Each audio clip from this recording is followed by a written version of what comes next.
quero te dar uma boa notícia, que é possível sim ensinar uma segunda língua em casa. É possível sim ensinar para o seu filho uma outra língua, seja inglês, português, espanhol, sem torrar muita grana, sem gastar todo o seu orçamento familiar, sem gastar rios de dinheiro em material, sem precisar mandar para uma viagem no exterior, se você não quiser, né? É possível sim manter a língua materna se você mora no exterior e tá chateada porque seu filho não tem respondido em português, isso é o que eu recebo mais aqui no meu Insta, né? Um monte de mãe falando que depois que mudou para o exterior as crianças recusam a falar, isso acontece mesmo, é um processo natural, a gente vai falar sobre isso em outros vídeos. Esse é o primeiro, eu tenho uma série de 8 vídeos em janeiro, então não perde, porque depois de janeiro você não vai ter mais esses vídeos. Eu vou deixar aqui nos stories, mas não perde, tá bom? Então você sabe que serão 8 vídeos ao longo desse mês. E o primeiro, a gente vai falar sobre o método. Como é que você descobre qual que é o seu melhor método, né? E qual que é a maneira de fazer. Você tem acompanhado meu conteúdo, você gosta do que eu falo e você não sabe por onde começar. Então vamos lá, a boa notícia é essa, é que é possível fazer em casa. É possível começar a dar os primeiros passos em casa. É possível, mesmo que você não tenha muita fluência em espanhol, em francês, é possível sim, tá bom? Lá. Eu escrevi um post sobre isso que fala qual que é a melhor estratégia para você iniciar, né, a sua caminhada bilíngue. Eu vou deixar, tá lá no meu post, né, dá uma olhada, uma foto do Joe com as meninas. Passa lá, curte, aproveita e salva, envia para as amigas, porque essa é a maneira que eu entendo que você está gostando do conteúdo. Então, a minha primeira dica é o seguinte, você tem que escolher uma estratégia que vai funcionar para sua família, tá bom? O que é importante para sua família? Sabendo disso, você não se frustra lá na frente. Então, por exemplo, pra mim, eu acho que é muito importante que as meninas falem português, porque eu quero que elas mantenham essa amizade, relacionamento com a família no Brasil. Se pra você é o mesmo, então você vai pensar, bom, então eu tenho que manter português como, né, língua de herança. Se você mora no Brasil e quer ensinar inglês para os seus filhos, né, você quer que o seu filho seja fluente? Ou você, de repente, só quer que o seu filho comece a se interessar por inglês, porque daqui a pouco, na idade escolar, ele vai começar a aprender, né? O que você quer? Né? Isso é muito importante, primeiro, você determinar o que você quer e que língua você quer.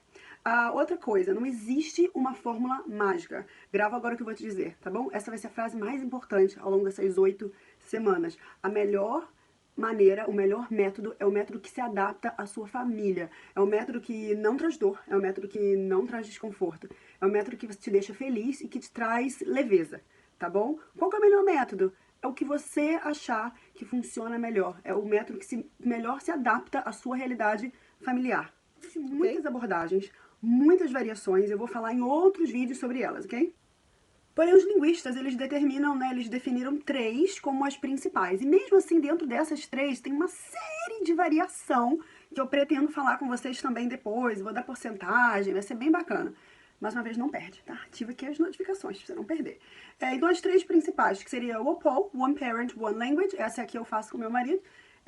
Eu falo português, ele fala inglês. Então, Cintia, eu tô no Brasil, mas eu domino melhor inglês. Então, você falaria inglês com seu filho e seu marido em português, ou vice-versa. Ou então, eu tenho amigos aqui que o pai fala espanhol, a mãe fala italiano. One parent, one language. Cada pai, cada pessoa com a sua língua. Então, isso é um método muito legal e a criança está sendo exposta a 50%. 50-50.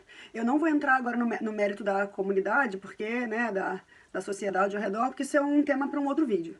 Vamos só falar dentro de casa primeiro, tá bom? Seu método inicial. Tem o Minority Language at Home, que seja a língua minoritária dentro de casa. Ou seja, famílias brasileiras que moram no exterior, só fala português em casa com a criança. Então, não é 50-50, vai ser 100% em casa. Alguns linguistas, algumas pessoas acreditam que esse é o módulo do Extra Boost, né? Que é o mais forte, é o mais rápido, né, para que a criança desenvolva muito mais rápido o português, por exemplo, se você mora no exterior. Porém, lembra que eu falei primeiro? O método ideal é o que se adapta à sua realidade familiar. A minha realidade familiar não é os dois falar português. Eu não posso obrigar o Joe a falar uma língua que não é dele. Apesar de entender, ele não domina tão naturalmente quanto eu. Então, a gente faz o que a gente pode. Eu trabalho com português e ele com inglês. E de vez em quando a gente, né, ele para me ajudar, para trazer mais informação, para ajudar as meninas a falarem mais português, ele faz uma mistura, né, ele faz um mixed language, tá? Um time and place ou time and space, ele dá uma misturada e traz bastante português aqui para casa também. Mas, teoricamente, o método que a gente usa é o OPOL, né, cada pai com a sua língua. Porém, já falei, né, do Minority Language at Home, que é a língua minoritária em casa. Por exemplo, eu tenho um casal de amigos que são franceses, moram aqui na Inglaterra, dentro de casa, o pai e a mãe só falam francês. tudo na casa é em francês. Televisão, música, tudo é francês. Livrinho na hora de dormir, porque eles são franceses, eles querem manter essa cultura. Isso é muito bacana. E tem o Time and Space, que eu acho que eu acabei de citar, ou Time and Place, algumas pessoas chamam de Time and Place, que é a mistura, né? Pode servir para quando você quer iniciar essa segunda língua com uma criança que já é maior, né? Que já domina só, vamos dizer que ele só fala português, mas você quer que ele aprenda inglês, e é pra você do nada, não, né? Vamos lá, a partir de agora eu só falo inglês com você, pra criança vai ser esquisito. Então você pode começar com Time and Place. Você pode começar fazendo brincadeira, ou em algum momento do dia, ou em algum local da casa, ou com algum parente, ou de repente o Time and Place também serve pra parte que não tem muita fluência, né? E querem começar só com algumas palavras, algumas frases, aí começa com um tom de brincadeira, de vez em quando usa, de vez em quando não usa. Então isso é muito legal, tá bom? Isso é muito legal também. Time and Space também serve, por exemplo, se você quer incluir a família. Eu já fiz isso algumas vezes, agora não tenho feito mais, mas já fiz.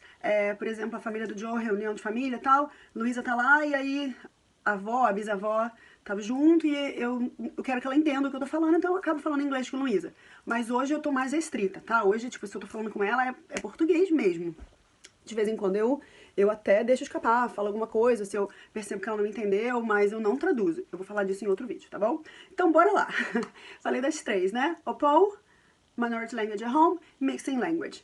Essas três, eu quero que você pense o seguinte. Hoje, você precisa se planejar, ok? Decidir qual que é o método que você vai usar e ser constante. Repete comigo.